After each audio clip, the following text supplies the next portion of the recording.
പറഞ്ഞതുപോലെ തന്നെ ഇന്ന് ജനകീയ തെരച്ചിലാണ്. സന്തോഷ് ഉണ്ട് തത്സമയം. സന്തോഷിന്റെ കൂടെ മന്ത്രി മുഹമ്മദ് റിയാസ് കൂടി ചേരുന്നു എന്ന് മനസ്സിലാക്കുന്നു. സന്തോഷ്, വിനിഷ, മന്ത്രി മുഹമ്മദ് റിയാസ് ചേരുന്നുണ്ട് കൈരളി ന്യൂസിനൊപ്പം. ഈ തിരച്ചിലിന് നേതൃത്വം നൽകാനായി മന്ത്രി തന്നെ ചൂരൽമലയിൽ എത്തിയിരിക്കുകയാണ്. ഈ ജനകീയ തിരച്ചിൽ കൊണ്ടുള്ള ഒരു റിസൾട്ട് എങ്ങനെയാണ്? അല്ല, ജനങ്ങൾക്ക് കാര്യങ്ങൾ ബോധ്യപ്പെടാനും അവരുടെ നിർദ്ദേശങ്ങൾ കേൾക്കാനും ഒക്കെ സാധ്യമാകുന്ന കാര്യമാണ്.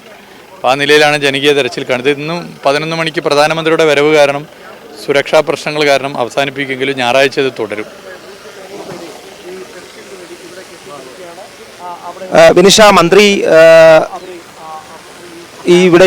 ഇവിടെയുള്ള പ്രദേശവാസികളായിട്ടുള്ള ആളുകൾ അവരെ ഈ തെരച്ചിലിന് പങ്കാളികളാകുന്നതിന് വേണ്ടി ഇവിടേക്ക് എത്തിച്ചേർന്നിട്ടുണ്ട്.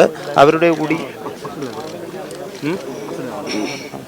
ഈ ക്യാമ്പിൽ നിന്നുള്ള 190ഓളം ആളുകൾ ഈ തിരച്ചിലിൽ പങ്കെടുക്കുന്നതിനായി രജിസ്റ്റർ ചെയ്തിട്ടുണ്ട്. അവരോടൊപ്പമാണ് ഇപ്പോൾ മന്ത്രി ഉള്ളത്.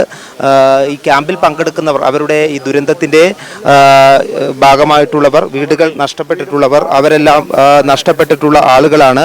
അവരാണ് ഈ തിരച്ചിലിന് പങ്കാളികളാകുന്നതിന് വേണ്ടി ഇവിടേക്ക് എത്തിയിരിക്കുന്നത്. അവരുടെ ഒരു മന്ത്രി തന്നെ ഈ ഒരു തെരച്ചിലിന് നേതൃത്വം നൽകുകയും ചെയ്യുകയാണ്. മിനിസ്റ്റർ, ക്യാമ്പിലുള്ള ആളുകൾ?